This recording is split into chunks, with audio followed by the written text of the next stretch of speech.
기도하심으로 주일 예배 주님 앞에 드리겠습니다.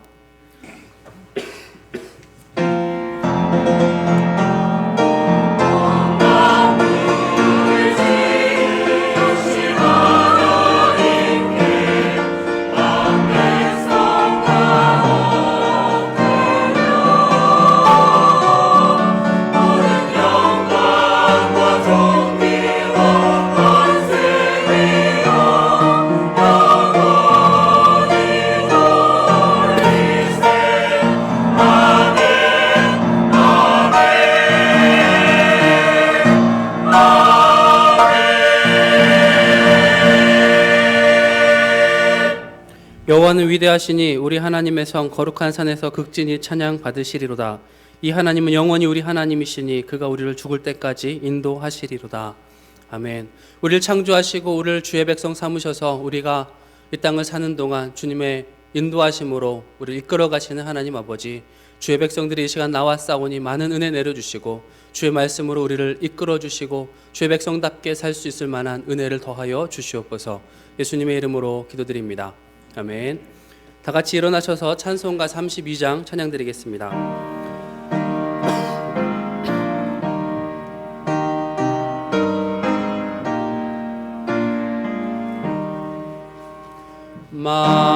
만유의 주제 존귀하신 예수 사람이 되신 하나님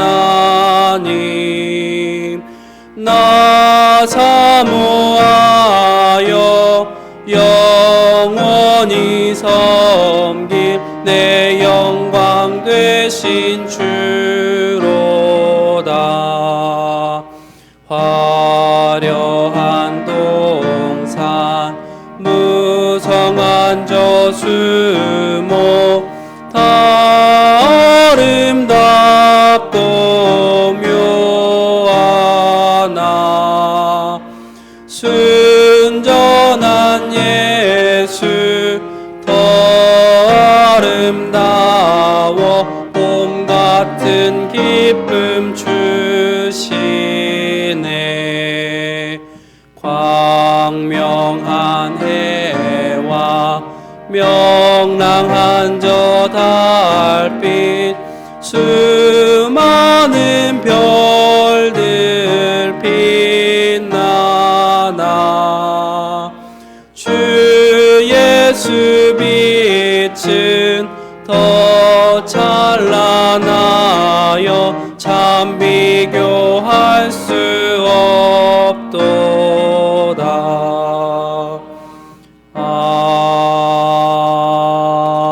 아멘. 사도신경으로 신앙 고백 드리겠습니다. 전능하사 천지를 만드신 하나님 아버지를 내가 믿사오며 그 외아들 우리 주 예수 그리스도를 믿사오니 이는 성령으로 잉태하사 동정녀 마리아에게 낳으시고 본디오 빌라도에게 고난을 받으사 십자가에 못 박혀 죽으시고 장사한 지 사흘 만에 죽은 자 가운데서 다시 살아나시며 하늘에 오르사 전능하신 하나님 우편에 앉아 계시다가 저로서 산자와 죽은 자를 심판하러 오시리라. 성령을 믿사오며 거룩한 공회와 성도가 서로 교통한 것과 죄를 사하여 주시는 것과 몸이 다시 사는 것과 영원히 사는 것을 믿사옵나이다. 아멘. 자리에 앉아 주십시오. 찬송가 292장 찬양 드리겠습니다.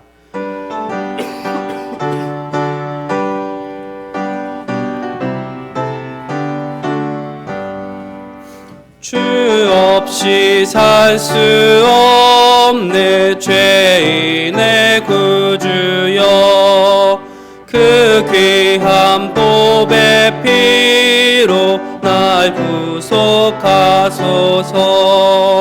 구주의 사랑으로 흘리신 보혈이 내 소망 나의 위로 내 영광 됩니다. 주 없이 살 수 없네 나 혼자 못 서리. 힘없고 부족하며 지혜도 없도다.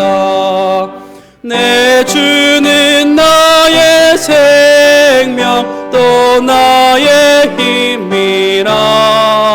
주님을 의지하여 지혜를 얻으리.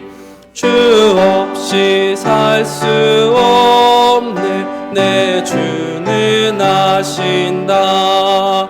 내 영의 깊은 간구 마음의 소원은 주밖에 나의 마음 네 열어주리요.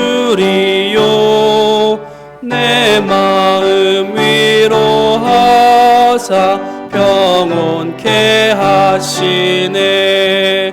주 없이 살 수 없네. 세월이 흐르고 이 깊은 고독 속에 내 생명 끝나도 사나운 풍랑일 때 날 지켜주시니 내 곁에 계신 주님 늘 힘이 됩니다. 아멘. 예배를 위해 윤정훈 집사님 기도하시겠습니다.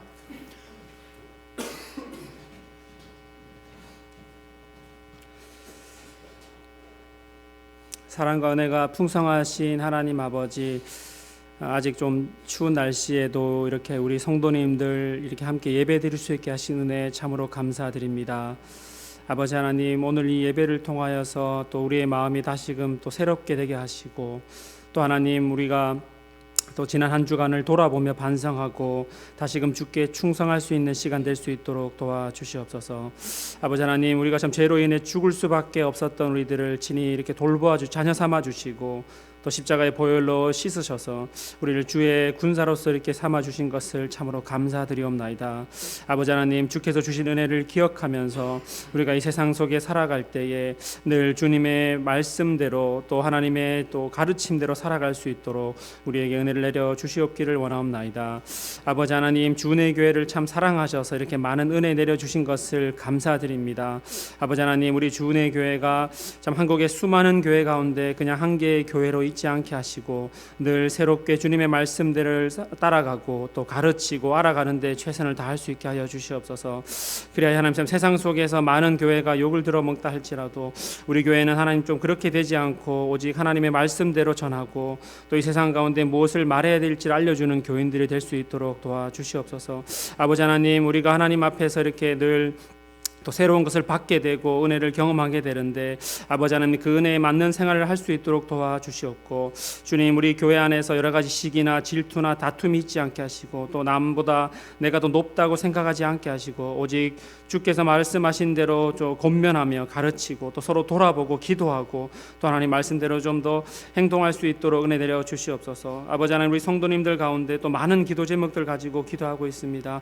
아버지 하나님, 또 세상의 어떤 직장을 위해서 기도하는 성도들이 있고 또 경제적 어려움들 혹은 하나님 건강, 질병, 다툼 또는 자녀 문제 또 여러 가지 갈등, 많은 기도 제목들 가지고 기도하고 있는데 아버지 하나님, 우리가 기도할 때마다 주께서 꼭 들어주시옵고 어떤 방법으로든 하나님께서 응답하셔서 우리의 그 믿음이 또 주님의 응답 가운데 더 굳건해질 수 있도록 하나님 도와주시옵소서.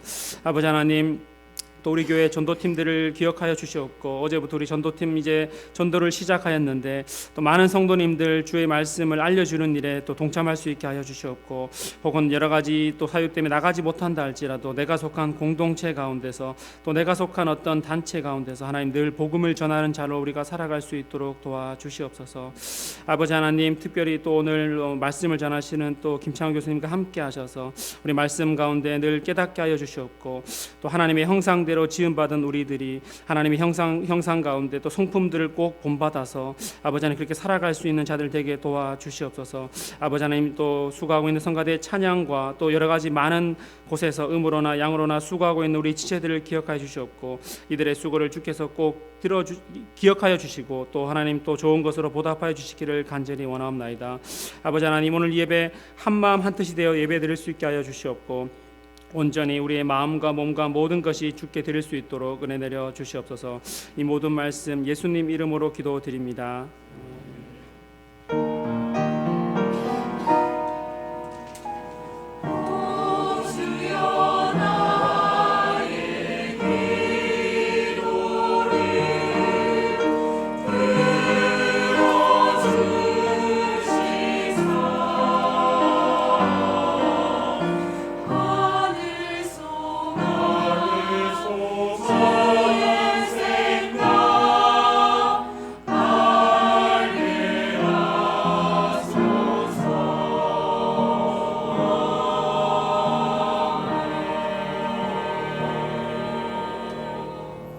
하나님의 말씀은 창세기 1장 26절에서 31절까지 말씀입니다.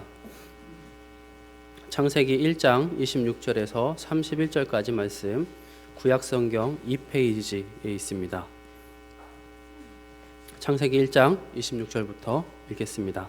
하나님이 이르시되 우리의 형상을 따라 우리의 모양대로 우리가 사람을 만들고 그들로 바다의 물고기와 하늘의 새와 가축과 온 땅과 땅에 기는 모든 것을 다스리게 하자 하시고 하나님이 자기 형상 곧 하나님의 형상대로 사람을 창조하시되 남자와 여자를 창조하시고 하나님이 그들에게 복을 주시며 하나님이 그들에게 이르시되 생육하고 번성하여 땅에 충만하라 땅을 정복하라 바다의 물고기와 하늘의 새와 땅에 움직이는 모든 생물을 다스리라 하시니라.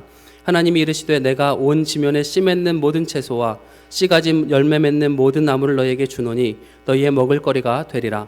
또 땅의 모든 짐승과 하늘의 모든 새와 생명이 있어 땅에 기는 모든 것에게는 내가 모든 푸른 풀을 먹을거리로 주노라 하시니 그대로 되니라. 하나님이 지으신 그 모든 것을 보시니 보시기에 심히 좋았더라. 저녁이 되고 아침이 되니 이는 여섯째 날이니라.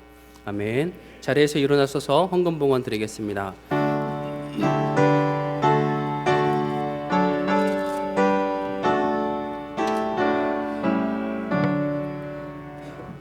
내게 있는 모든 것을 아낌없이 드리네. 사랑하고 의지하며 주만 따라 살리라. 주께 드리네. 주께 드리네. 사랑하는 구주 앞에 모두 드리네. 아멘. 기도드리겠습니다. 하나님 아버지, 우리의 모든 것이 주님의 것입니다. 이 고백 가지고 주님 앞에 작은 예물을 드립니다. 우리의 필요를 따라 채우시는 하나님의 놀라운 손길을 우리가 경험하며 이 땅에서 주님께서 주시는 복과 은혜를 누릴 수 있도록 도와주시옵소서. 단순히 우리의 삶만을 책임지고 우리만을 잘되게 하는 그런 복이 아니라 하나님 나라와 주의 백성들을 더 풍성하게 채워가는 주님 나라의 복을 간구하오니 우리에게 인도하여 주시고 복 내려 주시옵소서. 드리는 손길마다 주님께서 함께하여 주시고 드린 예물이 주님 앞에 복되게 하시고 주님의 영광을 위하여 사용하여 주시옵소서. 감사드리며 예수님의 이름으로 기도드립니다. 아멘. 자리에 앉아주십시오. 성가대 찬양 드리겠습니다.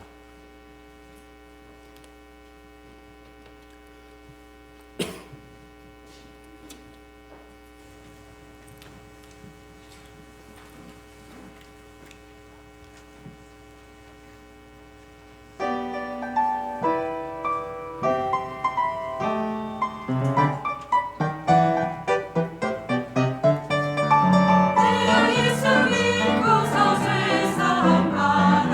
나의 모든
말씀을 전해주실 분은 총신대 신대원에서 후배들을 계속해서 양육하고 계시는 김창훈 교수님께서 말씀 전해주시겠습니다.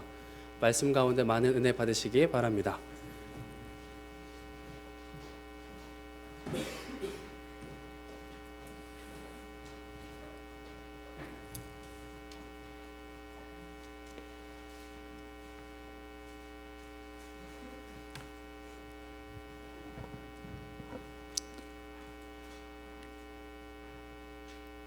반갑습니다, 여러분.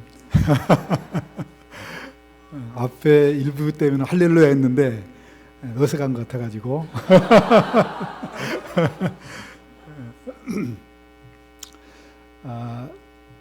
오늘날 우리 사회에 붐을 이루고 있는 것 가운데 하나가 성형수술이라고 생각이 됩니다. 그렇죠?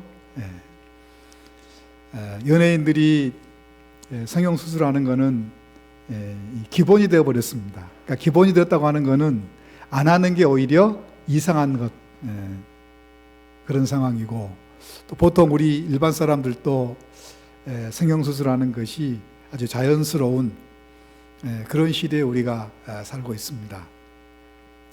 제가 언젠가 한번 TV를 보니까 어떤 20대 후반의 자매가 나와서 자기는 성형수술을 62번 했다. 그리고 더 충격적인 것은 앞으로 기회가 주어지면 더 할 것이다. 그렇게 이야기한 걸 듣고 깜짝 놀란 적이 있습니다. 우리 주변에는 이런 소위 성형수술 중독증 환자들이 있는 것을 보게 됩니다. 물론 우리가 사고를 당했다든지 또 선천적으로 좀 문제가 생겨서 어쩔 수 없이 성형수술을 해야 되는 그러한 경우는 있습니다. 근데 객관적으로 보면 대부분 불필요한 성형수술을 하지 않나 이렇게 생각을 합니다. 그래서 성형수술을 하면 더 행복할 줄 알았는데 이 불행해지는 경우가 있는 것을 우리는 자주 보게 됩니다. 성형수술 후유증 때문에 어려움 당한 사람들도 제가 보았고, 또 성형수술하기 전보다도 더 어렵게 되는 그러한 경우도 보았고, 또 심지어는 생명을 잃는 그런 경우가 있는 것을 우리는 자주 보게 됩니다. 그러면 왜 사람들이 그렇게 많은 비용을 지불하면서 또 여러 가지 위험을 무릅쓰면서 성형수술을 할까? 여러 가지 이유가 있겠죠. 근데 뭐 여러 가지 이유 가운데 저는 가장 근본적인 것은 뭐냐면 인간 본질에 대한 이해가 부족함이 아닐까. 또 그리고 우리가 진정 추구해야 될 가치관의 문제 때문에 그런 불필요한 성형수술을 하지 않을까, 이런 생각이 듭니다. 저도 최근에 이렇게 나이가 먹으면서 눈꺼풀이 이상이 생겨가지고 최근에 이제 눈꺼풀을 조금 이렇게 병원에서 치료를 했는데 이거 얼마나 불편한지 모르겠어요. 그래서 오늘 본문은 우리에게 인간 이 본질에 대한 바른 이해를 주는 참 좋은 본문이라 이렇게 생각이 됩니다. 그래서 오늘 본문을 통해서 하나님께서 우리 각자에게 주시는 필요한 은혜를 주시기를 원합니다. 이 성경 전체를 통해서 하나님께서 우리에게 강조하는 것이 있는데, 그건 뭐냐면 하나님께서 우리 인간을 아주 특별하고 존귀한 존재로 지으셨다는 것입니다. 여러분들이 창세기 1장, 2장은 우리가 쉽게 알 수 있는 것처럼 하나님께서 어떻게 하늘과 땅 그리고 그 안에 있는 모든 것들을 창조하셨는지를 말씀하고 있는데요. 그러니까 1장, 2장만 보더라도 우리 인간이 하나님께서 얼마나 우리 인간을 존귀하게 여겼는지 또 특별하게 여겼는지를 우리가 쉽게 알 수가 있습니다. 1장을 보면 창세기 1장은 크게 두 부분으로 나누어져 있습니다.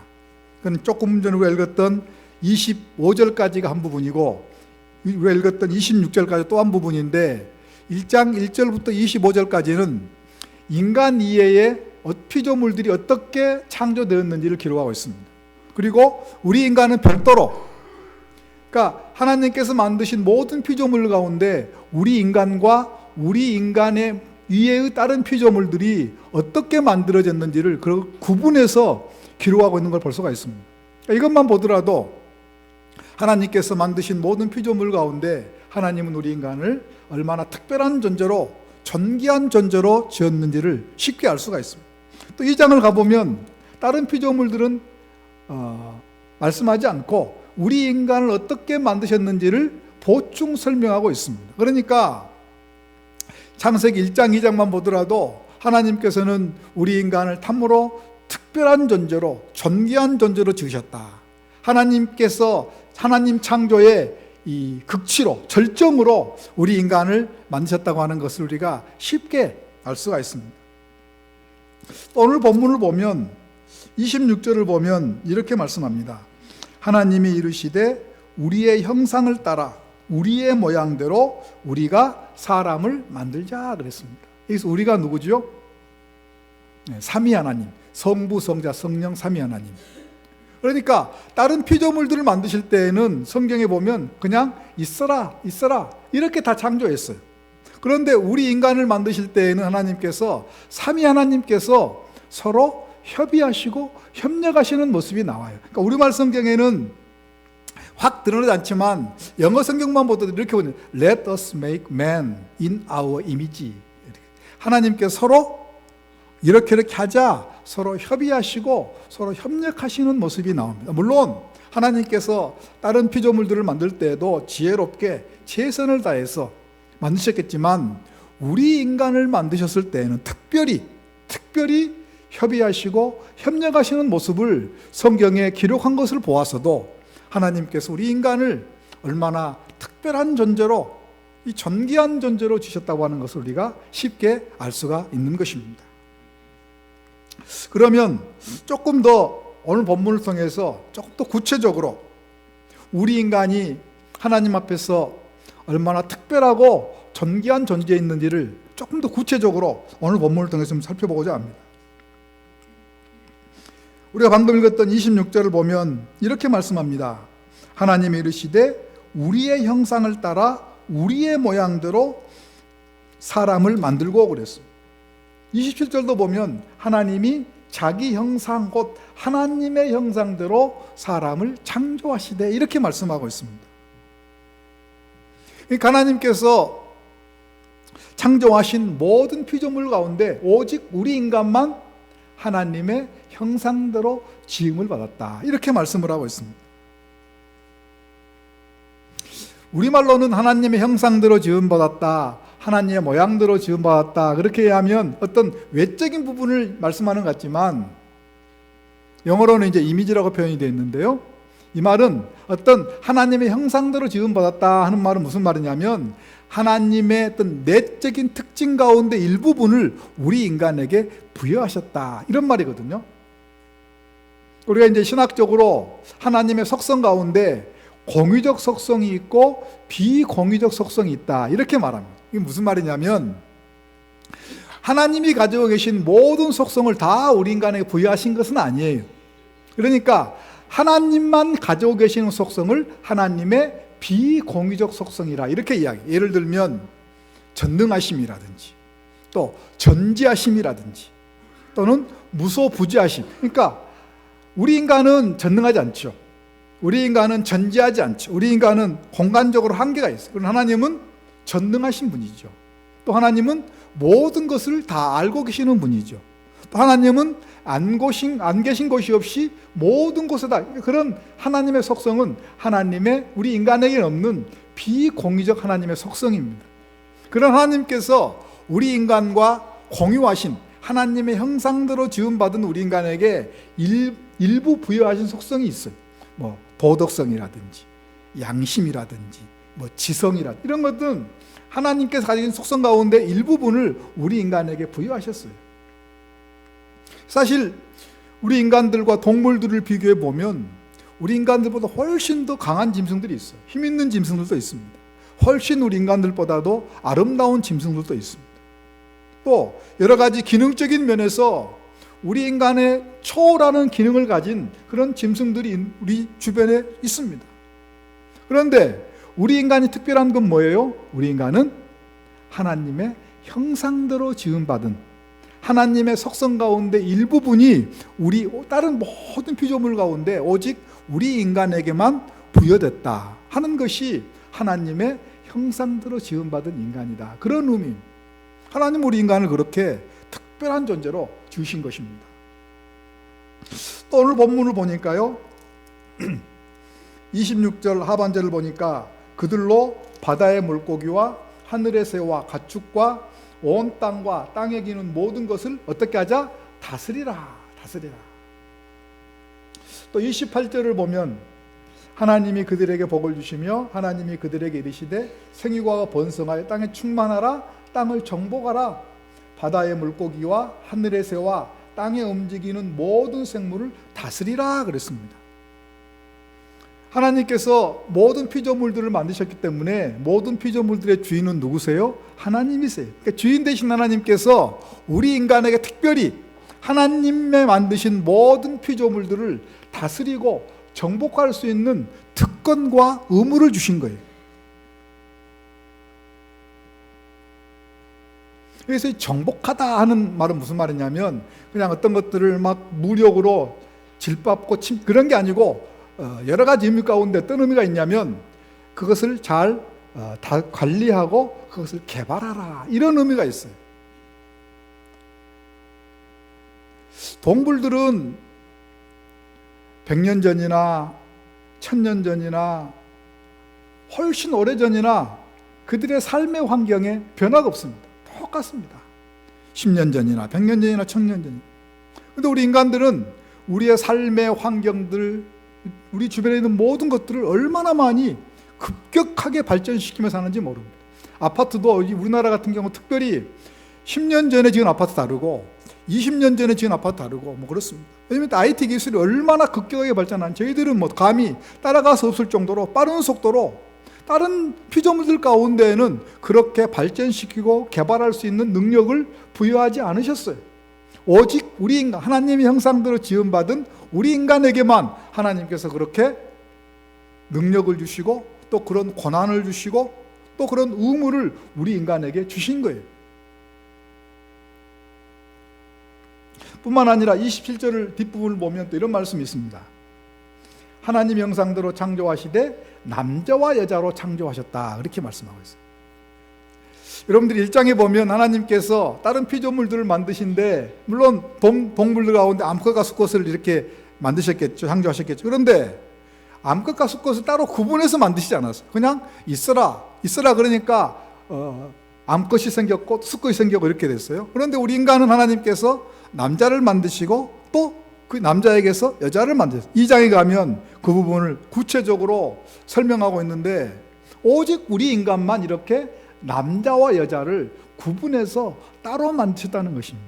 그러니까 하나님께서 우리 인간을 하나님의 형상대로 지으셨고 하나님의 특징 가운데 일부분을 우리 인간에게 부여하셨고 그리고 하나님을 대신해서 모든 것들을 다스릴 수 있도록 또 하나님께서 주신 모든 것들을 발전시키고 개발할 수 있도록 그런 능력과 권한과 의무를 부여하셨고 특별히 또 우리 인간만 남자와 여자를 따로 구분해서 만드실 정도로 하나님께서는 우리 인간을 아주 특별한 존재로 우리 인간 아주 존귀한 존재로 지으셨다는 것입니다.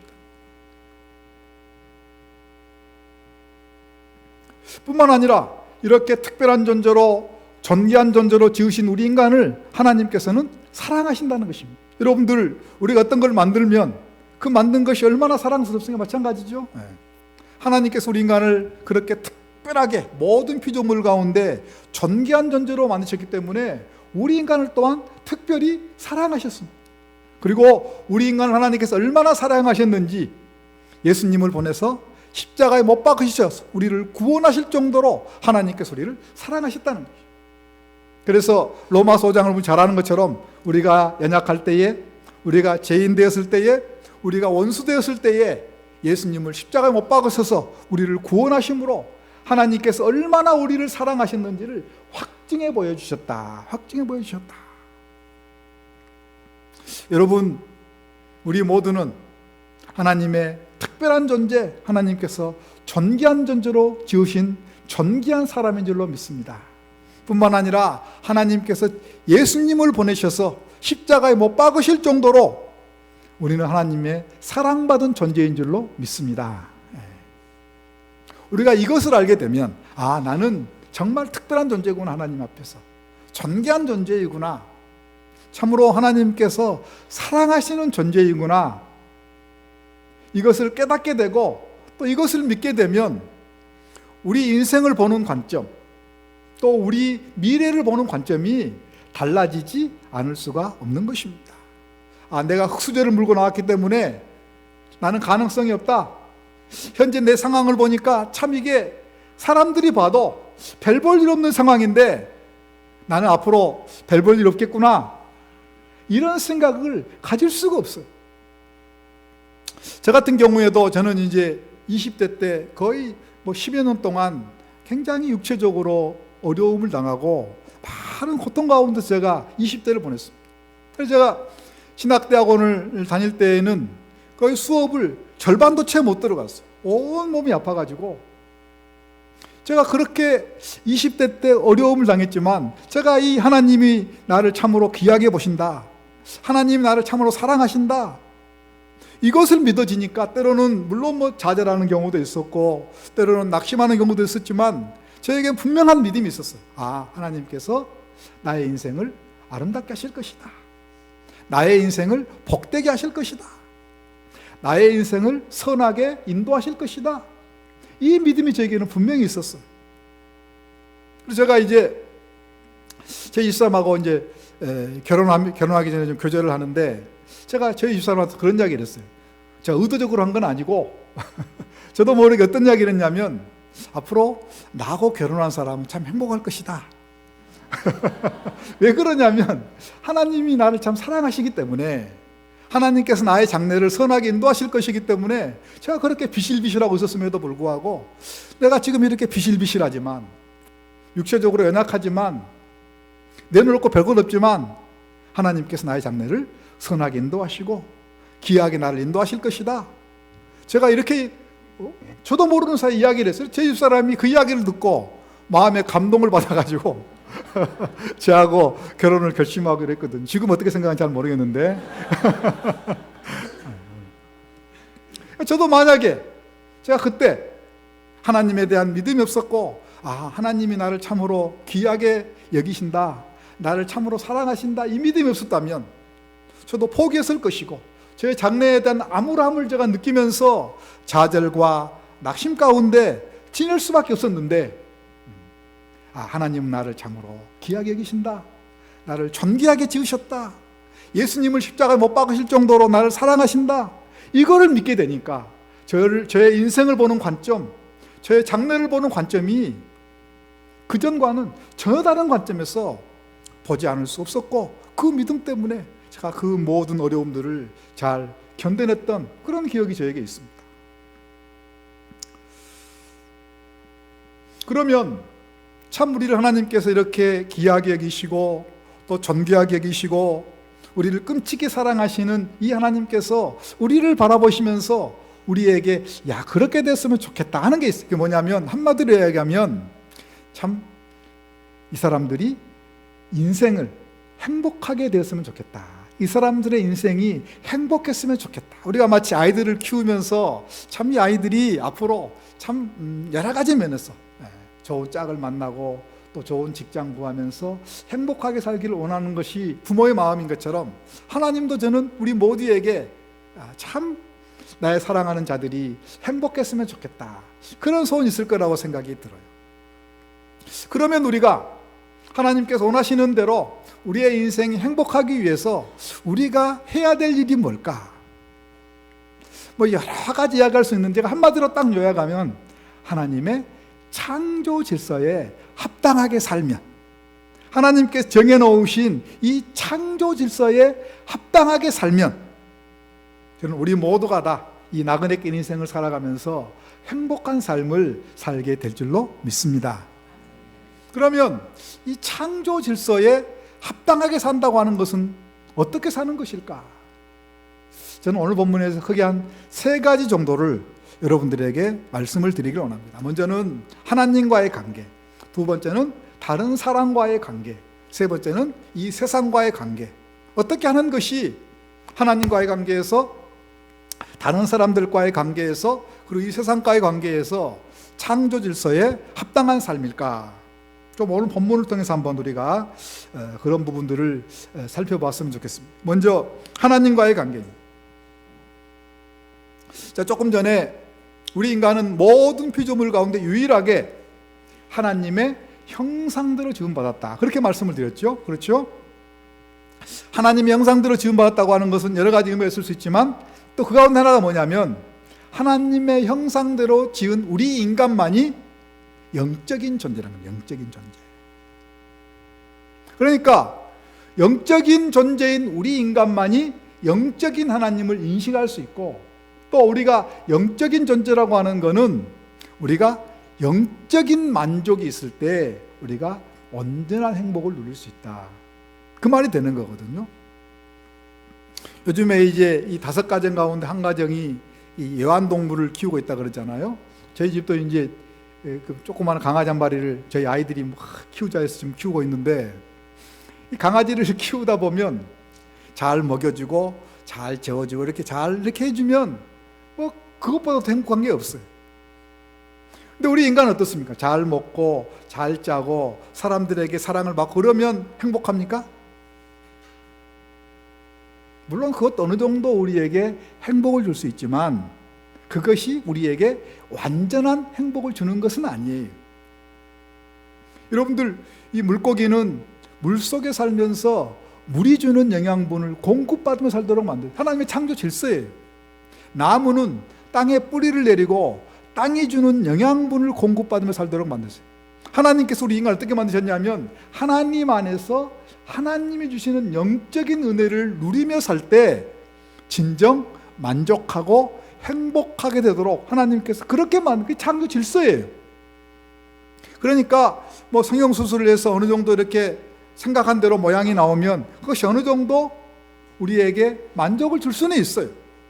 또 우리가 이 땅을 살아가다 보면 또 이렇게 돈을 또 많이 벌면 그것이 우리에게 기쁨과 만족도 줄 수 있어요. 또 세상 사람, 다른 사람이 얻지 못하는 어떤 명예를 얻게 되면 그것도 어느 정도 우리에게 만족을 줄 수 있어요.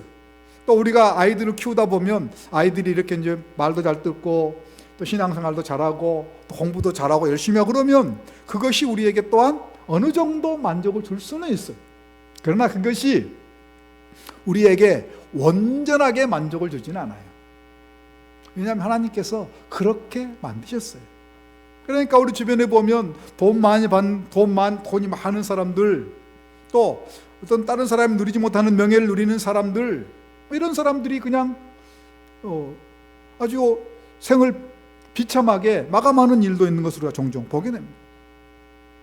또 어떤 선교사님들 같은 경우에는 이 땅에서 얼마든지 충분히 만족스러운, 외적으로 만족스러운 삶을 누릴 수 있으면 그거 다 포기해버리고 저 오지에 가서 복음을 전하는데 그분에게는 어떤 세상 사람이 줄 수 없는 놀라운 기쁨과 만족이 있는 거예요. 왜냐하면 하나님께서 우리 인간은 물론 다른 것들이 다 부족하여도 하나님이 주시는 그 영적인 만족이 채워지면 참 기뻐하고 행복하게 살도록 하나님께서 만드셨기 때문에 그러는 것입니다.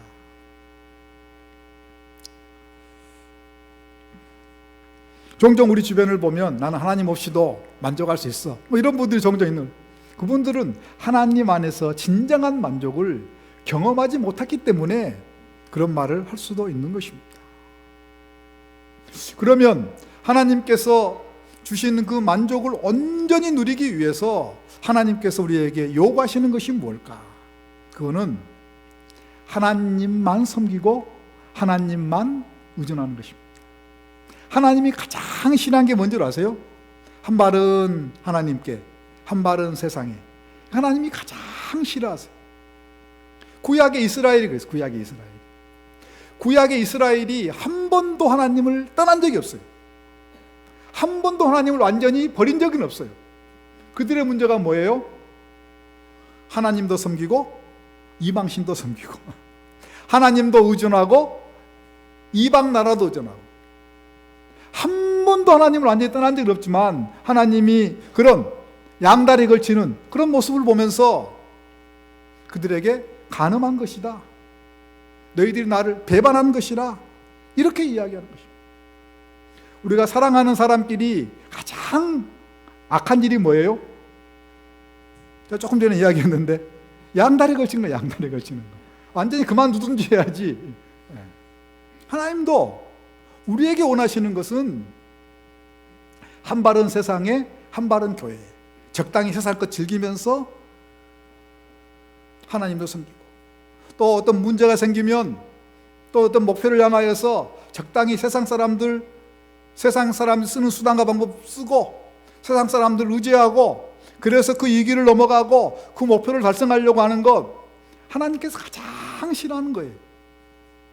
우리 하나님 원하시는 것은 하나님만 섬기기를 원하시는 줄로 믿습니다. 우리 하나님은 하나님만 의존하시기를 믿습니다. 물론 우리가 지혜가 필요해요. 그러나 그 지혜도 하나님 안에서 지혜롭게 행해야죠. 물론 우리가 이 땅을 살아가면서 또 우리가 문화생활도 즐기고 또 여유도 즐기고 또 취미생활도 하고, 그런 것도 뭐 다 하나님 안에서, 하나님 안에서. 저도 이제 쭉 지금까지 제가 살아온 과정들을 쭉 돌아보면 하나님께서 제가 한 단계에서 그 다음 단계로 나갈 때마다 항상 하나님께서는 브레이크를 밟으셨어요. 제가 미국에서 공부할 때 박사학위 이게 이제 공부하러 갈 때 하나님께서 브레이크를 착 밟으시더라고요. 또 한국에 와서도 이렇게 이제 사역적으로 가는데도 한번 하나님께서 이렇게 브레이크를 밟으셨어요. 제가 목회를 하다가 또 학교를 옮기는 과정 가운데 하나님께 항상 하나님께서는 그럴 때마다 브레이크를 밟으셨어요. 그래서 저로 하여금 가장 낮추게 하시고, 또 그러는 과정 가운데 하나님께 저에게 어떤 고백을 듣기를 원하냐면, 저는 하나님만 의지하겠습니다. 그런 어려움을 당하게 된다든지, 또 어떤 목표를 향해 가보면 주변에서 자꾸 유혹이 와요. 이런 방법 한번 해볼래? 이 사람 한번 만나볼래? 내 마음속에서도 그런 유혹들이 생길 수가 있어. 하나님과 함께 세상 사람들을 한번 믿고, 또 하나님과 함께 어떤 세상의 인간적인 하나님이 원하지 않는 수단과 방법을, 그런 유혹들이 계속해서 와요. 근데 제가 그럴 때마다 하나님 앞에 기도하면서 하나님만 의지하겠다, 하나님의 인도하심만 따르겠다, 하나님이 기뻐하지 않는 인간적인 수단 방법 다 내려놓겠다, 하나님께서 저로 하여금 그렇게 고백하신 다음에 하나님께서는 저에게 제가 생각지 않았던 은혜를, 돕는 사람도, 제가 생각지 않게 돕는 사람도 주시고, 하나님께 상황을 몰아가시기도 하고, 그래서 항상 그 한 단계 한 단계를 넘어가도록 하셨던 것들을 제가 지금까지 쭉 신앙생활 하면서 경험했습니다. 마찬가지 여러분들도. 우리 주은혜 교회는 아주 젊은 분들이 많은데, 앞으로 여러분들이 인생을 살아가면서 어떤 여러분들이 원치 않는 어려움을 경험할 수 있습니다. 또 여러분들이 앞으로 인생을 살아가면서 여러분들 어떤 목표를 향하여서 나아갈 수도 있습니다.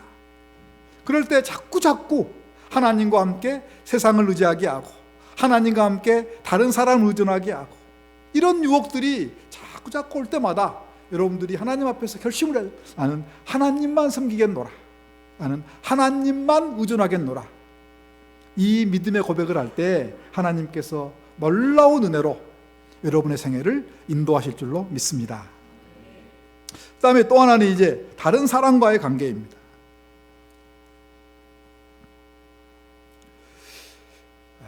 오늘 본문에서 하나님은 남자와 여자를 만드셨다, 이렇게 말씀을 하고 2장에 가서 조금 더 구체적으로 그 남자와 여자를 왜 만드셨는지, 또 어떤 목적으로 만드셨는지를 설명하고 있는데요. 그게 오늘날 우리의 어떤 인간관계를 위한 하나님께서 이 좋은 방향을 우리에게 제시해 준다고 저는 믿습니다. 먼저 하나님께서는 먼저 아담을 만드셨는데 왜 만드셨냐면 2장 18절을 보면 이렇게 말씀을 하고 있어요. 여호와 하나님이 이르시되 사람이 혼자 사는 것이 좋지 아니하였다, 이렇게 말씀하고 있습니다. 옛날 성경에는 독처하는 것이 좋지 않았다. 이게 뭘 말하는 겁니까? 하나님은 혼자 사는 것을 좋게 여기지 않는다는 겁니다. 함께 교제하고 함께 하는 것을 원한다는 거예요. 오늘날 이 시대는 이런 하나님의 창조 질서에 거슬려서 진행되는 것 같아요. 오늘날 이 시대, 최근 들어서 이 우리나라의 개인주의가 얼마나 이 시대를 잠식해 가고 있는지 우리는 너무나 쉽게, 혼밥족, 너무나 쉽게 드는 거잖아요.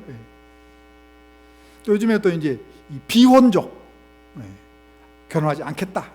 결혼 못하는 것이 아니라 결혼하지 않는 것이다. 그래서 80%가 못하는 거라 그러더라고요. 80%가 못하는 거라고 그러는데, 또 여러분들 딩크족, 딩크족 뭔지 아시죠? 영어로는 더블 인컴 노 키즈, 그래서 DINK, 그래서 결혼하지만 자녀 안 낳는 거죠. 딩크족.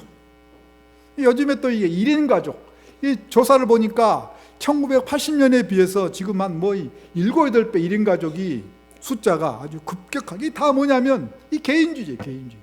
혼자 하는 겁니다. 혼자 하는 거. 제가 최근에 어떤 통계를 보니까 이렇게 이 부부가 같이 살지 않고 혼자 사는 사람들의 이 노인성 치매 걸릴 확률이 3배가 높다는 것입니다. 자살할 확률이 2배가 높아요. 또 얼마나 수명이 혼자 사는 사람들이 부부같이 사는 사람들보다 평균, 그거는 60년 동안 한 5억 명을 대상으로 조사를 해봤는데 한 7년부터 15년 정도 수명이 단축된다는 것입니다. 그러니까 치매 확률, 자살할 확률, 수명이, 이게 외적인 것만 말하는 게 아닌 것 같아요. 그 안에 삶의 질도 포함되어 있어요. 삶의 질도. 그러니까 이게 창조 질서를 거슬리면 혼자 살면 편할 것 같잖아요. 또 좋을 것 같잖아요. 그러나 그것이 전체적으로 보면 창조 질서에 어긋나는 거거든요. 이 교회 생활도 마찬가지. 교회 생활도 이제 제가 지금 제가 지금 출석하고 있는 교회는 굉장히 규모가 큰 교회. 그 교회 가 보면 교회 등록하지 않고 그냥 예배만 왔다 갔다 하는 사람들이 많아요. 물론 뭐 여러 가지 사정이 있겠죠. 혼자 그렇게 신앙생활하면 편할 수는 있겠어요. 그러나 그 속에서 신앙생활의 진정한 기쁨과 감격, 행복, 그건 누릴 수가 없는 거예요. 왜냐하면 하나님은 우리가 혼자 있는 것이 좋지 못하여서 배필을 허락하셨거든요. 함께 교제하며 함께 누리며 살 때 행복하도록 그렇게 만드셨어요. 또 한 가지는 하나님께서 하와를 만드셨을 때 아담이 어떻게 고백했어요? 내 뼈 중에 뼈요 살 중에 살이로다. 이 얼마나 내 뼈 중에 뼈다. 이 얼마나 놀라운 사랑의 고백 아닙니까? 하나님은 우리가 서로 사랑하며 살도록 만드셨어요. 우리가 살다 보면 여러분들 미워하는 사람이 있어요, 없어요? 미워하는 사람이 생길 수밖에 없어요. 또 살다 보면 또 이렇게 좀 불편한 사람이 있을 수 있어요, 없어요? 있을 수 있어요. 그러면 여러분들이 어떤 사람을 미워하거나 어떤 사람과의 관계가 이렇게 틀어져 있으면 여러분 마음이 어때요? 마음이 불편해요. 그렇지 않습니까? 왜 그래요? 하나님이 그렇게 만드셨어요. 하나님은 우리가 사랑하며 살도록 만드셨어요. 미워하며 살거나 또 다른 사람과 불편한 관계에 있으면 우리의 마음에 평안함이 없도록 그렇게 만드신 거예요. 제가 유학 갔을 때 외국어 대학교 교수님 한 분이 이제 안식년 때 이제 오셨는데 그분 참 보니까 인격적으로 참 귀한 분이고 또 신앙도 아주 깊어요. 그런데 이제 한참 교제하다 보니까 깜짝 놀란 사실 하나 발견했어요. 뭘 발견했냐면 그분이 아직 세례를 안 받은 거예요. 근데 왜 세례를 안 받느냐 물어봤더니 옛날에 이제 자기 여순 반란 사건 때 근데 자기 집 굉장히 부유한 집안이었는데 자기 집에서 정말 잘 대우해줬던 머슴한 사람이 이렇게 거짓말을 해가지고 자기 아버님이 갑자기 다른 사람에 의해서 이렇게 피살당해버렸어요. 이게 용서가 안 되는 거예요, 이분에게. 그러니까 마음에 어떤 용서가 안 되는 부분이 있으니까 세례를 받을 수가 없는 거예요. 참 양심적이다 생각이 들더라고요, 보니까. 그래서 이제 우리하고 같이 다 저희들은 목사였기 때문에 이제 목사들하고 같이 이제 세례도 안 받은 사람이 교제를 하면서 은혜를 받았어요. 그래서 이제 이거 해결해야 되겠구나 생각을 하고 용서를 하고 이제 세례를 받고 이제 그런 경험이 있었어요. 그러니까 우리의 마음속에 어떤 원한 맺힌 사람이 있으면 우리의 마음속에는 원한이 풀어줄 수 없는 그런 상황이지만 우리의 마음속에는 불편하도록 그게 얼마나 그분이 몇십 년 동안 그 문제를 가지고 힘들었겠어요. 교회를 다니면서도 늘 세례도 받지 못했기 때문에 얼마나 마음 한구석에 불편한 마음이 있겠어요. 우리가 살다 보면 미워하는 사람이 있을 수 있어요. 또 나를 해코지 하는 사람이 있는 거 보기. 우리 살다 보면 아무런 이유 없이 나를 모함하고 또 어렵게 만들고 그런 사람들이 우리 살아가다 보면 만들게 돼 있어요. 그런데 그 사람을 마음에 탁 품고 미워하게 되면 그건 우리의 뼈를 녹이는 거예요. 여러분, 하나님은 우리가 모든 사람과 사랑하며 살도록 만드신 줄로 믿습니다. 그러니까 여러분들이 혹시 미워하는 사람이 생각이 나면 어떻게 해야 되겠습니까? 주님이 나를 용서하시는 걸 생각을 하면 용서가 될 줄로 믿습니다. 또 원수 갚는 것이 누구한테 있다 그랬어요? 하나님께 있다 그래요. 성경을 보면 내가 그 사람을 막 나를 해코지하고 나를 힘들게 하는 사람들을 내가 막 그 사람을 미워하고 어떤 마음속에 복수심으로 가득하고 이래서 해결되는 게 아니고 하나님이 그걸 원하시는 게 아니고 우리가 할 일은 뭐냐면 그냥 그 사람들을 용납하고 우리의 마음을 넓히고 하나님께서 잘못하고 있다면 하나님께서 그 사람 하나님이 그 문제를 해결하시도록 해야지 우리 마음속에 미움과 원한을 품고 있으면 그거는 우리가 우리의 마음속에 스스로 재갈을 먹이는 것과 마찬가지입니다. 또 하나는 하나님은 우리가 서로 섬기며 살도록 만들었어요. 하나님께 손자 있는 것이 좋지 못하여서 돕는 배필을 주셨다. 돕는 자를 주셨다. 이 돕는 자라고 하는 말이 헬라 말로, 히브리어 말로는 에제르라고 하는 말이.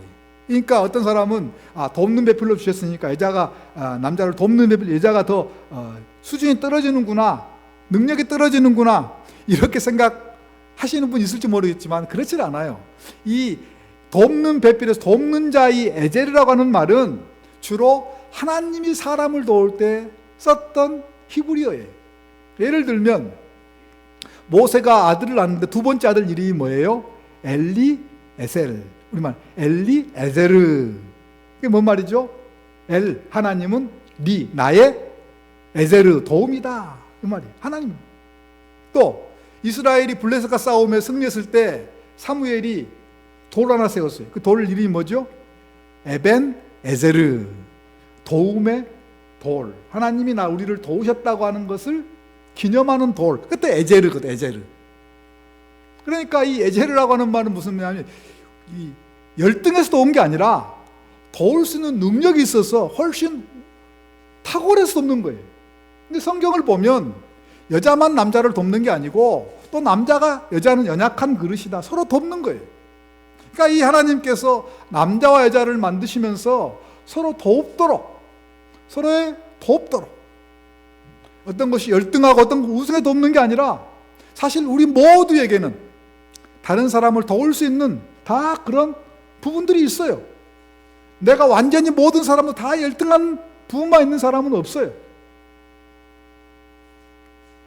하나님은 우리가 내가 가지고 있는 것 가지고 나의 도움이 필요한 사람을 도울 때 그때 행복하도록 만드셨어요. 내 욕심 부리고 내 야망, 내가 생각하는 목표를 향하여 달려간 사람에게는 결코 인생에 행복이 없습니다. 또 내 할 것 다 차리고 내 것을 완전히 충분히 다한 다음에 다른 사람을 돕는다고 하면 그 사람은 다른 사람을 도울 수가 없어요. 보니까 우리 주은혜 교회도 여러 가지 어려움도 있고 뭐 그렇게 넉넉지 않지만 그래도 주보를 보면 선교사님도 많이 후원하고 교회들도 많이 돕고 뭐 이런 것을 보게 돼요. 제가 이렇게 쭉 여러 교회들을 많이 보면 느끼는 게 뭐냐면 어려워도 교회들이 이렇게 다른 교회도 돕고 구제사업도 하고 이런 교회 하나님께서 참 은혜를 주신 것들을 제가 보게 됩니다. 우리 인생도 마찬가지예요. 우리 인생. 내가 손으로 꽉 쥐고 있다 해서 내가 손에 다 머무는 게 아니잖아요. 그렇죠? 제가 결혼 주례하면서 늘 하는 이야기가 뭐냐면 마치 그 우물에서 샘물이 나오는 것처럼 이 하나님 주신 대로 남에게 공급하면 또 하나님이 채워주시고 그러면서 우리의 인생은 참으로 복된 인생, 행복한 인생을 살게 될 줄로 믿습니다. 그러니까 하나님은 어떻게 해요? 하나님만 섬기고 하나님만 의존하도록, 그래서 하나님이 주시는 그런 영적인 은혜를 풍성하게 경험하면서 행복하도록 만드셨고, 다른 사람과의 관계는 함께 교제하고 또 교제하면서 미워하지 않고 사랑하고, 또 그리고 내가 가지고 있는 것 가지고 남에게 도움 필요한 것들을 도와주며 살 때 하나님께서 우리가 행복하도록 이게 창조 질서예요. 그러면 이제 세상과의 관계, 세상과의 관계는 어때요? 오늘 본문은 뭐라고 말씀입니까? 다스리라 그랬습니다. 다스리라. 많은 사람들이 거꾸로 살아요. 거꾸로. 하나님을 의지해야 되는데 누구를 의지해요? 사람을 의지해요. 사람을 의지. 이제 우리 연세가 많이 드신 분들은 뭐 다들 이구동성으로 아마 고백하실 거라고 생각이 드는데, 우리가 사람을 의지하다가 낭패를 보는 경우가 한두 번이 아닙니다. 여러분, 사람은 우리의 의지의 대상이 아닙니다. 사람은 사랑의 대상이죠. 사랑의 대상. 근데 사람들이 그 사랑해야 될 사람을 의지해서 낭패를 경험하는 것입니다. 또 사람은 사랑해야 되는데 어떤 분들을 보면 사람을 지배하려고 그래요. 그래서 요즘에 갑질 행사를 하려고 그래요. 그리고 지배해야 될 이 세상의 것들은 그것을 또 사랑하고 또 그것에 의지하고, 다 이 많은 사람들이 그렇게 거꾸로 사는, 거꾸로. 이 창조 질서에 어긋나게 살게 되니까 다들 인생이 어렵고 인생이 고달프고 늘 불안하고 초조하고,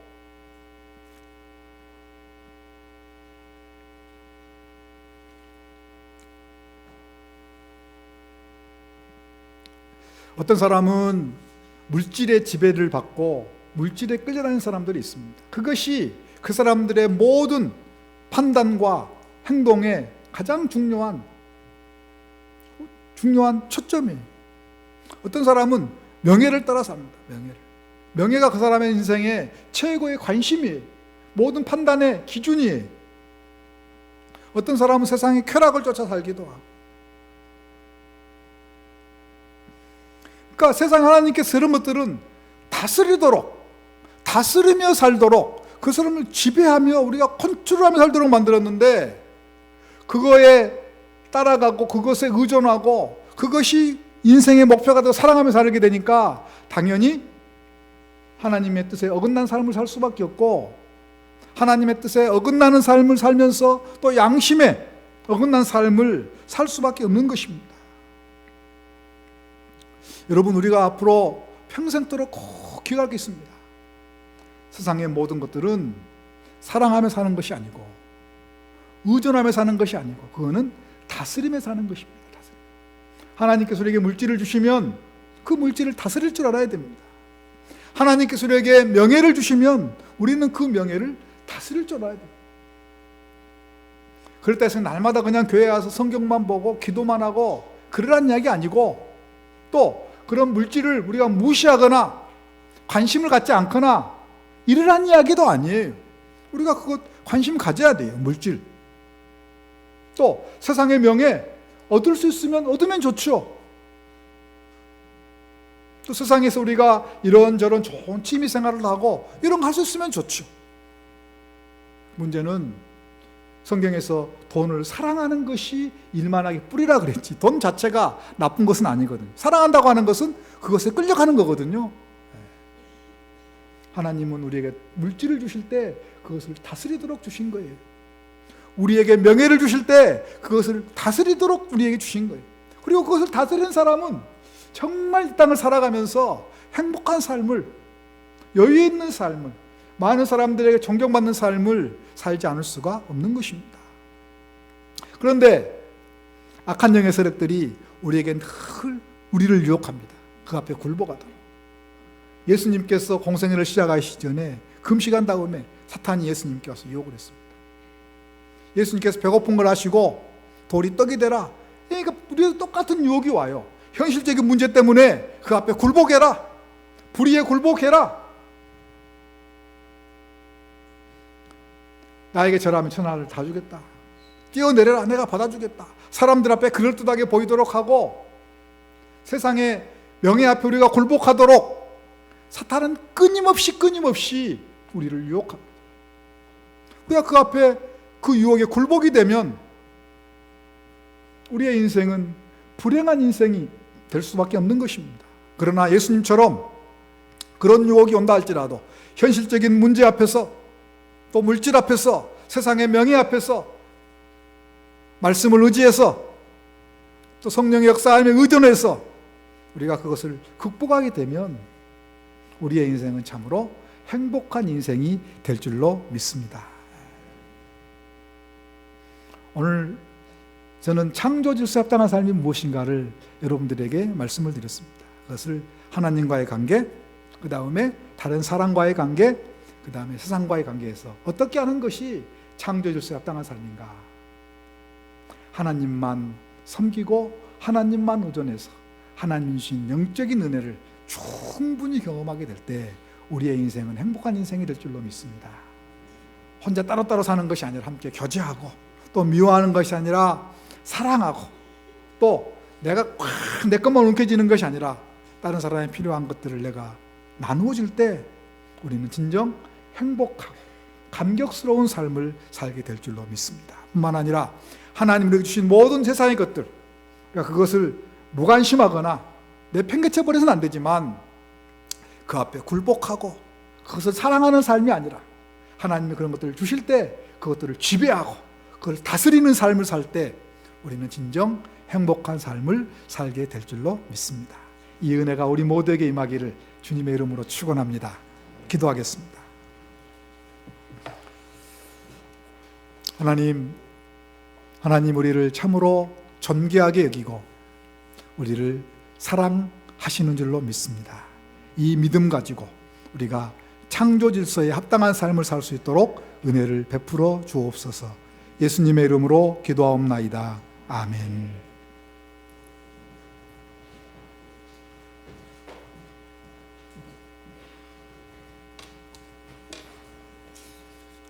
네, 교회 앞에 소식 전하겠습니다. 오늘 처음 오신 분들을 환영합니다. 저 뒤에서 만남의 시간을 갖고 제자반과 함께 교제 나누시기 바랍니다. 오늘 예배 설교해 주신 분은 총신대 신대원 교수로 섬기고 계시는 김창훈 교수님이십니다. 또 담임 목사님께서 안식월 중이십니다. 지난 월요일부터 4월 27일 금요일까지 담임 목사님께서 좀 쉬시면서 건강 회복될 수 있도록 계속 기도해 주시기 바라고요. 담임 목사님 새 책이 나왔습니다. 저 뒤에 보면 삶으로 설명한 신앙이라는 책이 있습니다. 여러분 많이 읽으시고 또 주변에 있는 분들에게 소개해 주시기 바랍니다. PBS 노트가 새로 나왔습니다. 좀 다른 디자인으로 큰 책이 나왔고요. 큰 책은 1,500원이고 작은 책은 1,000원에 판매하고 있습니다. 그리고 저 뒤에 보면 박스 안에 대학부 홍보를 위한 엘자 파일하고 컵하고 ECU 소개지 이런 것들이 들어 있습니다. 다음 주에 고향 내려가시잖아요. 주중에 고향 내려가실 때 고향교회 가셔서 서울로 상경하는 후배들이 있다면 와라, 맨손으로 와라 이렇게 하는 게 아니라 선물 좀 주면서 와라 이렇게 할 수 있었으면 좋겠어요. 그래서 예배 끝나고 돌아가시면서 저 뒤에 박스가 있거든요. 하나씩 챙겨서 2개, 3개 챙겨가셔도 됩니다. 고향교회 가셔서 후배들에게 좀 소개해 주시기 바랍니다. 또 환영할 사람이 있는데요. 남경 JDM에서 오신 TN은 간사님 계신가요? 네. 황동훈 형제 옆에 잠깐만 일어나 주실까요? 박수로 환영하겠습니다. 네. 네, 자리에 앉아 주시고요. 네, 또 휴가 나온 성택이 네, 자주 이렇게 보면 봐서 더 좋은데 잠깐 일어나시죠. 네. 네. 전라도 광주에서 군복무하고 있는데 휴가 때마다 이렇게 올라와서 예배 드리고 있습니다. 또 왔냐 이렇게 얘기해 주지 마시고 반갑다 이렇게 얘기해 주시면 감사하겠습니다. 그리고 오늘 예배 드리고 또 지방으로 내려가시는 가정이 계신데 오셨죠? 네, 장성익 형제님하고 임정민 간사님 가정이 어디 계신가요? 잠깐 일어나 주시면. 네. 네, 오늘 예배 드리시고 포항으로 내려가시는데요. 여러분들 기도해 주시고 그곳에서도 또 신앙적으로 다운되지 않고 더 멋진 모습으로 우리가 다시 만날 수 있도록 기도해 주시기 바랍니다. 또 제가 소개 못한 군이 휴가 나오신 분들이 계신가요? 없죠? 네. 우리 찬송가 436장 찬양 드리시고요. 김창훈 목사님께서 기도해 주시겠습니다. 축도하시겠습니다. 자리에서 일어나셔서 436장 찬양 드리겠습니다.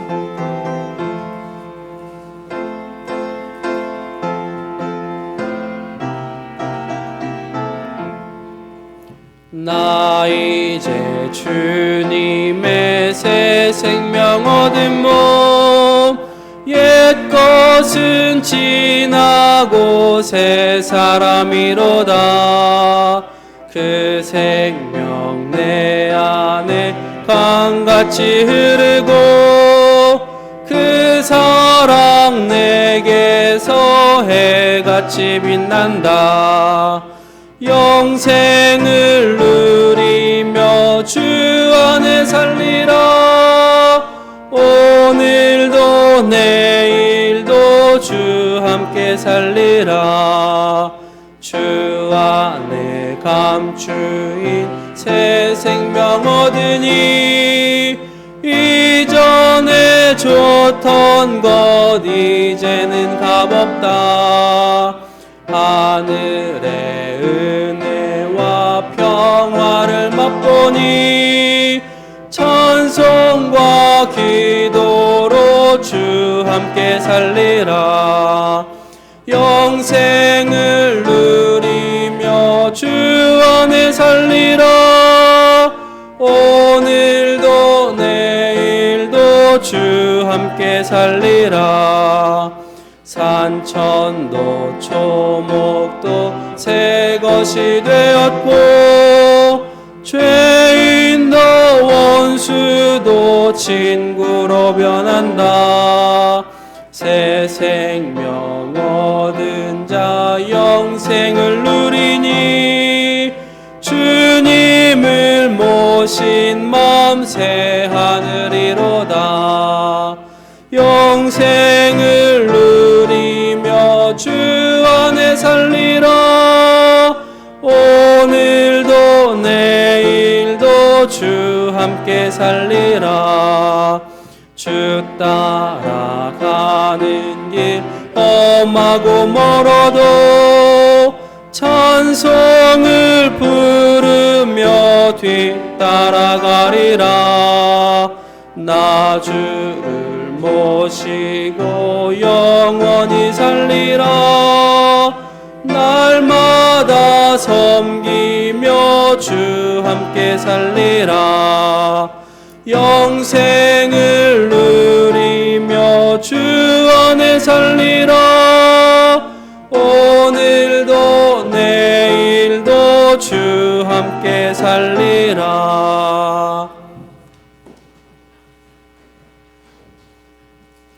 우리 구주 예수 그리스도의 은혜와 우리 하나님의 사랑하심과 성령의 역사하심과 함께하심이 창조 질서에 합당한 삶을 살기로 소원하며 다짐하고 돌아가는 모든 형제자매들 머리 위에 이제로부터 영원토록 함께하시기를 간절히 축원하옵나이다. 아멘.